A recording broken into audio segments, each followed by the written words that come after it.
The Christian legacy in America has historically manifested in attempts to usurp the very freedoms of which they ironically claim credit. Freedoms that didn't exist throughout the vast majority of Christian history. That's especially disconcerting during this day and age, when people seem to think that the answer to Islam is Christianity, when in actuality Christianity and Islam have shared some disturbing similarities, both being ancient Middle Eastern Abrahamic religions with long histories of authoritarianism, censorship, and brutality. While their DNA is identical, the main reason Christianity manifests differently today is because it has been declawed by a few hundred years of secularism. This should tell us that the answer to Islam is not more religion, but less. Too many people mistakenly believe that religion stabilizes society. In fact, it has been our Christian leaders in the West who talk tough on terrorism, only to then prop up and arm Islamic theocratic regimes in the Middle East and Asia, which have destabilized their regions, thereby causing refugees and migrants to flee their highly religious countries into the stability and safety of secular countries. We will never solve this problem if we keep giving the problem credit for being the solution. Religion is not the answer. That is why I feel I must set the record straight when a recent wave of populist voices have been duped into presenting Christianity as the solution to geopolitical and social problems, because they think it's the foundation of our culture, and that even atheists like myself are cultural Christians. I say it's the exact opposite. Christians are typically cultural secularists, all the way to the point that even their most sacred holy days are now homages to capitalism. And that's fine by this old atheist, but that leaves Jesus with far too many tables to overturn. So let's not overstate Christianity's true role in this ever-changing world of ours. To frame my point, I'm going to respond to David Wood's defibrillator argument for God. The reason I chose David is because his approach exemplifies what Christianity has done throughout history. From the current idea of what we call Western values to science itself, Christianity loves to take all the credit. But when you delve into the actual history, you find that at best, Christianity played only a part, and at worst, it was active opposition. In this case, David gives Christianity the credit for science, decrying what he calls atheist teenagers on Twitter who think they're champions of science. I think that's posturing, however, because I suspect David would not trouble himself with such a response to mere teenagers on Twitter. The more probable reason for his argument, I believe, is that modern scientists are typically atheists, and since scientists are the foremost experts on the mechanics of our universe, with far more information than their illustrious predecessors, it's very telling that most of them are not religious. David falls all the way back to the Copernican scientific revolution, beginning during the mid-16th century.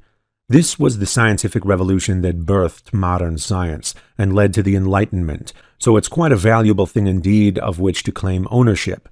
He does this with the beginning of his defibrillator argument. Premise 1, no hypothesis in history has more scientific confirmation than theism. Premise 2, no hypothesis in history has more scientific disconfirmation than atheism. Conclusion, if we have respect for science, we must accept theism and reject atheism. Notice that if we replace the words theism and atheism with their actual definitions, the premises fail to support the conclusion, for they'd be statements of confirmation of belief and disconfirmation of disbelief, and belief or disbelief have no bearing on the actual truth. So he's using the words improperly. What he means to say is that science confirms the existence of God. The reason he thinks God has so much scientific confirmation is because he believes that everything we've ever learned from every scientific experiment ever conducted constitutes evidence for God. He does this by crediting Christianity with ownership of the very basis of science, as he describes thusly: 1. The universe can be understood. 2. We can understand it. And 3. It is good. to understand it. Since the scientific endeavor is predicated on these beliefs, every single scientific finding, no matter what it is evidence for God, according to David. This is because David thinks that not until Christianity did people believe that the universe could be understood, that we could understand it, or that it was good to understand it. Notice, however, that David is once again using imprecise language. Since the universe is literally everything, all this means is that learning is possible, we can learn, and it is good to learn. Given that, human beings have always believed this and done this, or we'd be extinct. So I think what David is actually referring to is the way we look to the natural world as a reference point to systematically gain knowledge. Unfortunately for David, this was common practice in ancient Greece, hundreds of years before Christianity. David actually vaguely mentions that there were some scientific advancements in ancient Greece, but glosses over that because there was never a scientific revolution there. As you'll see, that was his biggest mistake in making this argument. Greece fell, Rome fell, and their knowledge was suppressed by Christian tyranny only to resurface and become a vital part of the very same scientific revolution David credits Christianity for causing. You'll see once again that it was Christianity that fought tooth and nail against something that caused greatness, only for Christianity to take all the credit once the greatness was realized. Historically, this has been Christianity's typical MO. Fight a war against progress, lose that war against progress, and when that progress turns out to be a good thing after all, claim credit for that progress. David makes his case for Christianity being the cause of the scientific revolution by pointing out that all of the scientists at that time were Christians, and to find out why they devoted their lives to understanding the universe, he provides various quotes from those scientists. This is a very flawed way to present the argument. To truly understand why the scientific revolution happened, it requires an extensive study of much more than the scientists themselves, but rather what was going on in that region politically, socially, philosophically, technologically, and yes, religiously. So let's save the scientists for the end and dig into what actually caused the scientific revolution in the first place. Why were Christians the pioneers of the scientific revolution? David is more than happy to answer for we atheists by saying, atheists often insist that it was just dumb luck. Anyone could have done it, and if Europe had been filled with atheists, it would have happened even faster. As you will see, however, luck more aptly describes David's explanation. He goes on to note that there were cultures and civilizations around the world that had the opportunity to study astronomy, physics, chemistry, and biology, but these branches of science all took off at roughly the same time in one particular civilization. When we investigate why this is so, David says, what we find is people who believe that the universe is intelligible because of their theistic beliefs, that they're rational because God is rational, and they were made in the image of God. So, by setting out to understand it, they're worshiping God. Bam! Christianity gets the credit for science. Case closed, right? Not so fast. Let's take off our God goggles and look at what actually happened. First, let's clear atheists of the incompetence David implies. He boasts about how it was Christians, not atheists, who began the scientific revolution. David's argument is a classic supremacist argument. One of the reasons supremacist arguments are so bad is that they usually don't account for oppression as a variable. He's boasting about the accomplishments of his group, the oppressor, over the lack of accomplishments of the oppressed group, the atheists, who would have been burned at the stake back then. This is adding insult to injury. Of course, his group accomplished more than the groups they were oppressing. What else would we expect? Now that the variable of oppression has been affected, however, and the playing field is more even, can we still say that is so? No. Of course not. If we look at our top scientists now, they're mostly atheists. That's true even in the United States, where atheists are still a tiny minority. Let that sink in. as soon as you're no longer allowed to kill this tiny minority, suddenly that same tiny minority becomes the majority of your top minds. Very telling, isn't it? Maybe theists should have tried listening to us rather than killing us and censoring us. David's argument doesn't even make sense from a logical standpoint. The scientific revolution happened suddenly and proceeded very quickly. As the influential historian, physicist, and philosopher of science Thomas Kuhn pointed out, scientific progress is based on paradigm shifts, which is what causes scientific revolutions in the first place. During the Copernican scientific revolution, however, Christianity was already a 1,500-year-old established norm. When a paradigm shift occurs, we simply do not look to a 1,500-year-old cultural norm as the cause, as the question quickly arises, why did this widespread, brutally enforced, ancient cultural norm called Christianity fail to produce anything like a scientific revolution for 1,500 years, the first full 75% of its entire existence, only to then spontaneously, simultaneously inspire a bunch of scientists to trigger the scientific revolution? No, I couldn't find any historian who believes that. David's explanation is more luck-based than anything history has to tell us. To find the real answer, we need to look at what changed, not at what stayed the same. As it just so happens, that era was filled with change. After Rome fell, ancient Greek philosophy, science, literature, and politics, which heavily influence Western culture today, were largely lost. This knowledge was discovered by the Arabs, who translated and preserved the knowledge in Arabic. It's no coincidence that many Muslims claim Islam is responsible for the creation of science, just as David claims Christianity is responsible. Guess why? While the Islamic world did produce some scientific advancements during its golden age, that came to an end as Mongols invaded around the exact same time ancient Greek knowledge was finally rediscovered by Europeans, who translated it from Arabic to Latin and introduced it to Europe during the 12th century, which, as any historian will tell you, was the reason for a major turning point in history.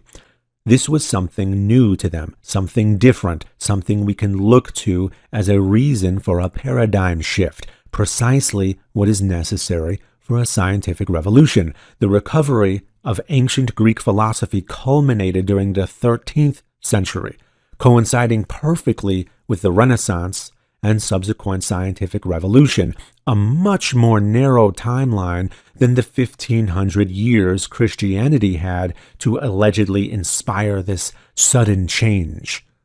On the contrary, rather than inspire the scientific revolution, Christianity delayed it. Aristotle had views that were deemed incompatible with Christian belief. He did not believe in divine intervention, but determinism. He also believed not in divine revelation, but rather that knowledge could only be gained through direct observation and reasoning. That sounds a lot like science, doesn't it? Heretics during the 12th century were put to death, so the Church certainly didn't approve of teaching unaltered Aristotelian philosophy. Thomas Aquinas, most notably, recognized value in Aristotle and worked to reconcile Aristotle's work with Christian theology, modifying what he could, and eventually helped convince the Church that they were compatible.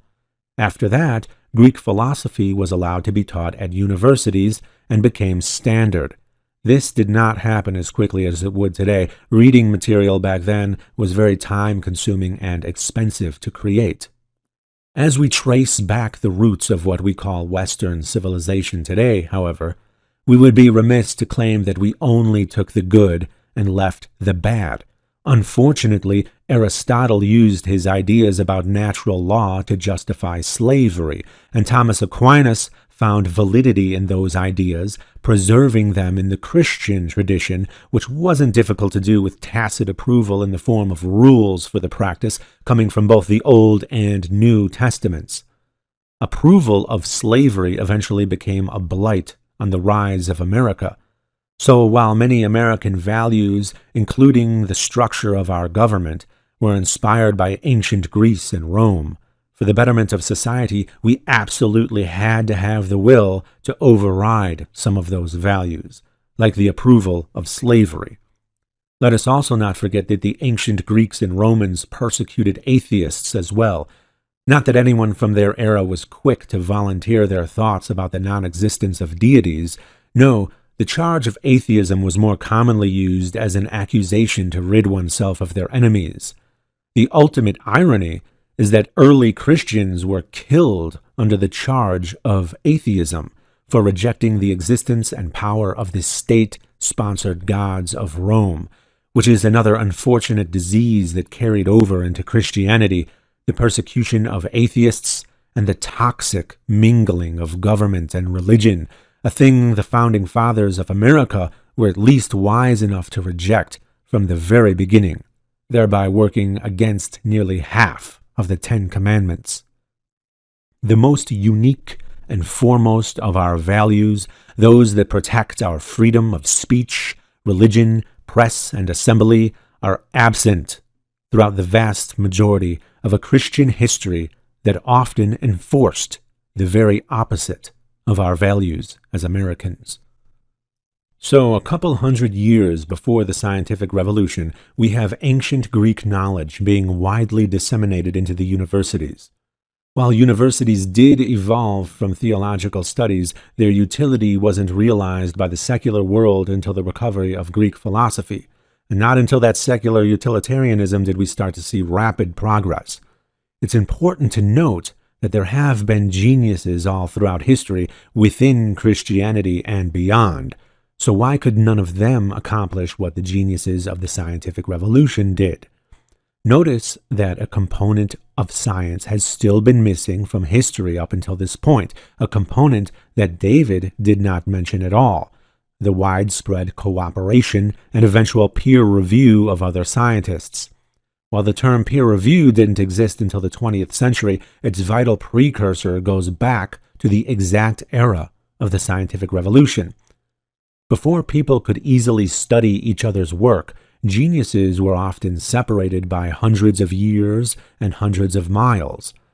So did something happen during that time and place to solve that problem?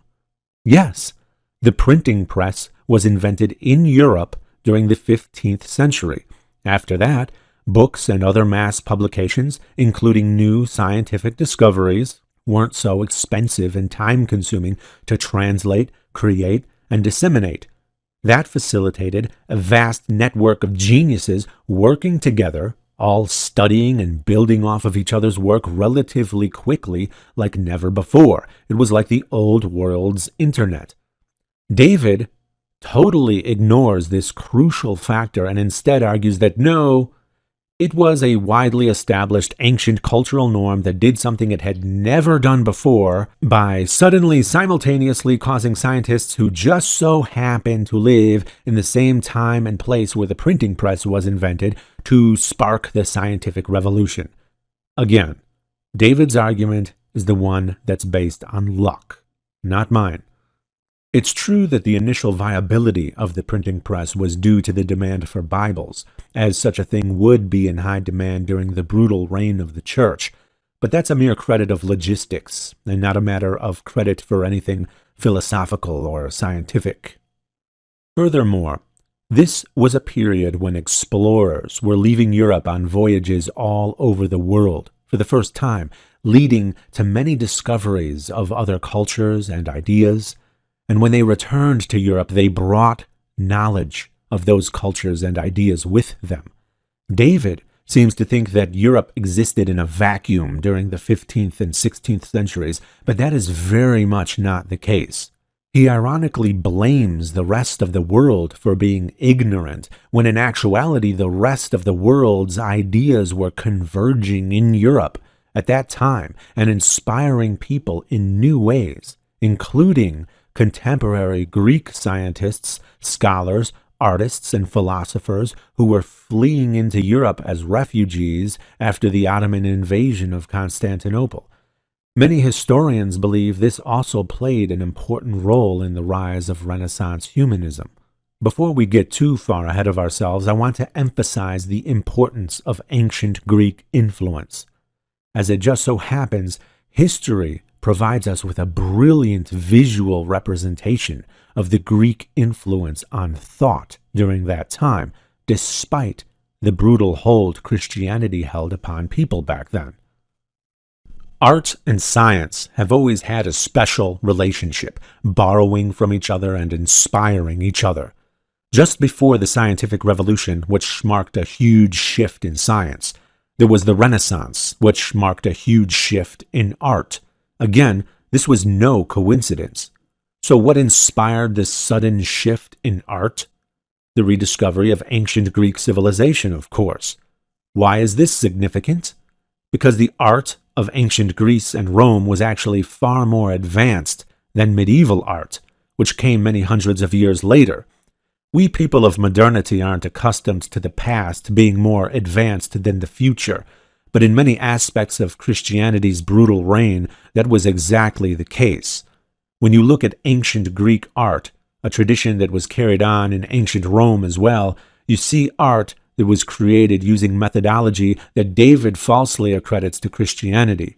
This is why Christian medieval art was not realistic, but Greek and Roman art was, because not only did the Greeks value the natural world, but they knew how to reference it.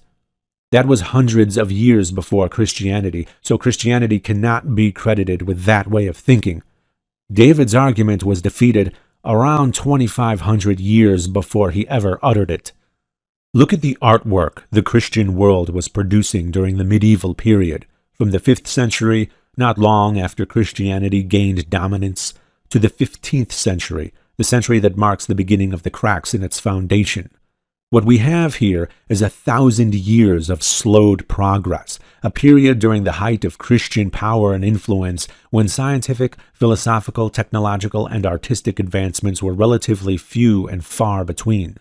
They did occur, of course, and we have religion to thank for preserving literacy during that time, but it wasn't anything like the rapidly improving world following that period, spurred on during the Renaissance after the rediscovery of ancient Greece. Look at the artwork. Look at where our minds were.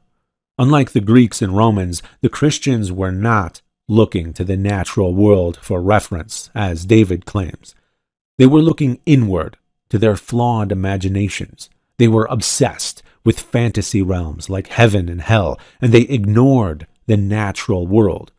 This is clearly reflected in the primitive, childish, two-dimensional, badly proportioned artwork that followed the far more advanced artwork of ancient Greece and Rome, fallen and swept into the dustbin of history. Christian authoritarianism resulted in the censorship and desecration of Greek and Roman statues. They destroyed history because it was contrary to Scripture and their sensitivities, thus prohibiting progress. When Christianity has unchecked power over government, the results are always Orwellian. When does this period of ignorance end? Not until the Renaissance do you see a lot of history finally picking up where it left off 1,000 years beforehand. The visual cue of this manifests in the adoption of Greco-Roman artistic methodology. You can clearly see the change in the artwork, which was quickly followed by the change in the science. Not a coincidence. This was the birth of the Renaissance humanists, when people started looking at the natural world again for reference, causing a resurgence of realism.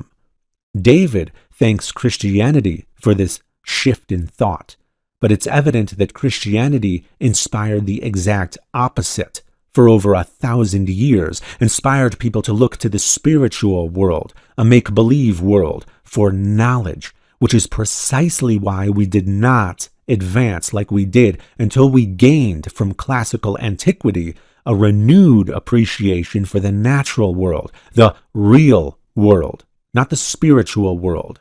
And that is what finally ushered in real progress. Think about all that damage religion has done to our basic progress.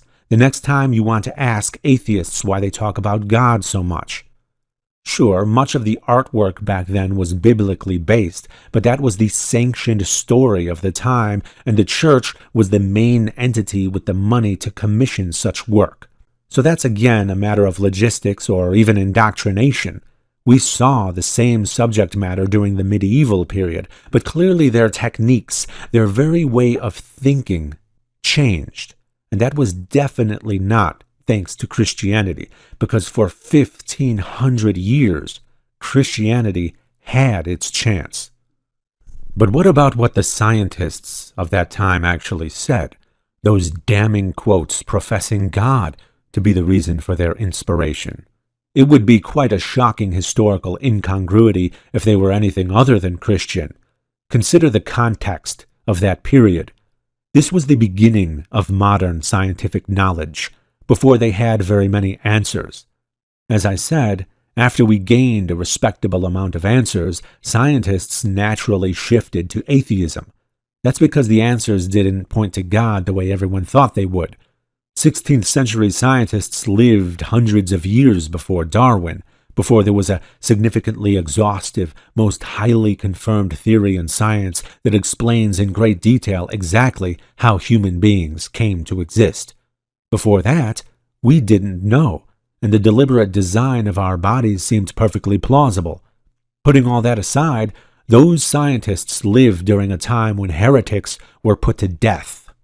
Because of their discoveries, as history shows, those scientists walked on a razor's edge between Christian approval and heretical thought, the latter of which caused some of the very same scientists David boasts as devout Christians to be persecuted and censored by the church for wrongthink, as their scientific findings were deemed incompatible with Christian doctrine, no doubt retarding scientific progress.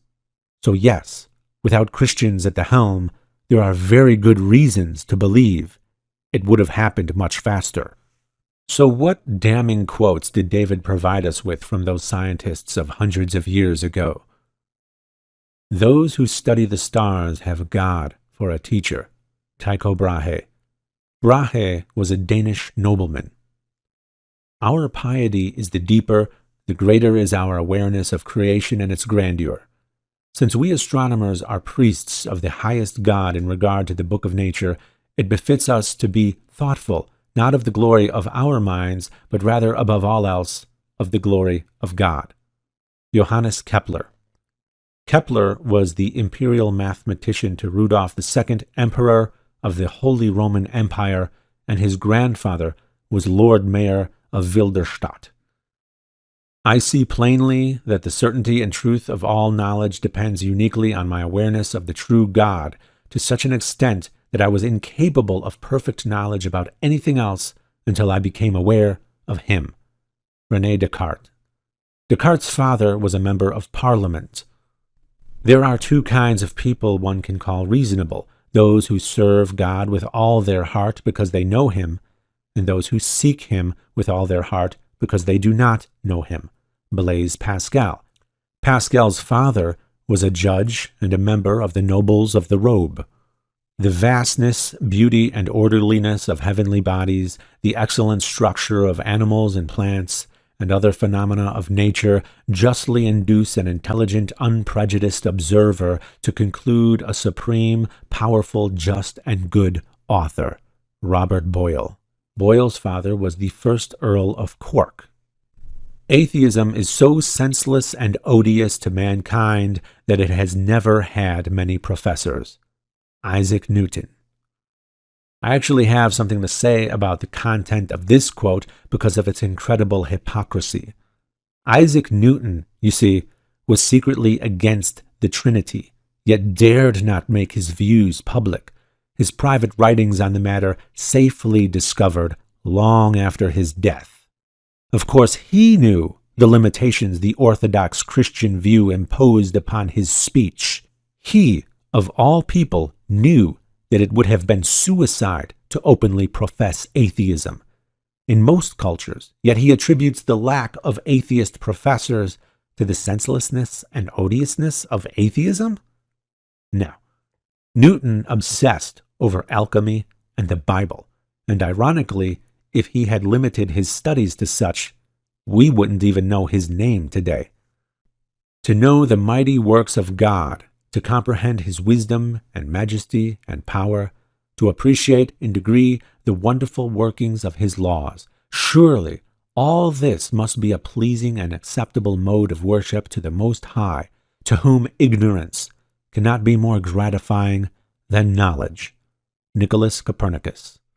If it is the case that God finds knowledge more gratifying than ignorance, then it forces one to wonder why he plagued all of humankind with death, just because the first people ate from the tree of knowledge. Nicholas Copernicus, son of a wealthy merchant, was the guy at the very beginning of the scientific revolution. I do not feel obliged to believe that the same God who has endowed us with sense, reason, and intellect has intended us to forego their use. When I reflect on so many profoundly marvelous things that persons have grasped, sought, and done, I recognize even more clearly that human intelligence is a work of God, and one of the most excellent. Galileo Galilei. Unlike the limited knowledge available to Galileo during the 17th century, we people of the 21st century are privileged to understand quite well how human intelligence evolved naturally. Notice that throughout these quotes, I've included the connections these illustrious scientists had with the aristocracy. This is important to note because there were many peasant uprisings going on all over Europe at that time, making the upper class very nervous. The aristocracy supported a more authoritarian church in order to help keep the peasants in check. These scientists were caught between a rock and a hard place. Not only did they have to worry about the peasant uprisings, but they had to worry about persecution from the church because of their scientific findings being deemed heretical. Of course, I'm not saying they were secret atheists, but they had everything to lose and nothing to gain by deviating from the norm and failing to declare that their work was in devotion to God. In other words, they had no choice but to profusely pander to the church, especially if they wanted to continue their research unmolested. Those scientists definitely did not have the leeway to deviate, to allow their scientific findings to cast any sort of doubt, at least not publicly. And that is hardly something about which David should be boasting from the comfort of a country that values freedom of religion, one of our most important values, a value that was violently opposed by Christianity all throughout its history, and certainly opposed by the Bible itself. Note that Galileo, the father of modern science, was censored by the church and held captive under permanent house arrest and threatened with execution for the charge of, and I quote, following the position of Copernicus, which is thought crime. Rest assured that the church finally apologized to Galileo when I was in high school in 1992, 359 years after condemning him. Better late than never. But how could Copernicus be so damned? He was the guy at the very beginning of this revolution. David claimed him as a devout Christian, vital to modern science. So how could it possibly be a crime, punishable with lifelong incarceration and possibly even death, to merely follow the position of Copernicus? David proclaimed that Copernicus's reasons for doing his scientific studies involved his desires to know and comprehend the works of God, and that he believed those studies to be a form of worship. That doesn't sound like a guy the church should be suppressing. David said, and I quote, sounds like his scientific research was grounded in his religious beliefs. Wrong.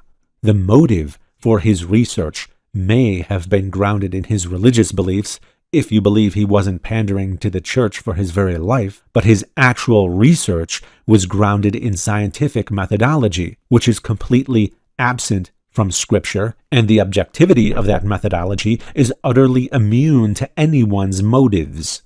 You can use the scientific method to create a nuclear bomb, for instance, or you can use it to create better crops to feed the starving.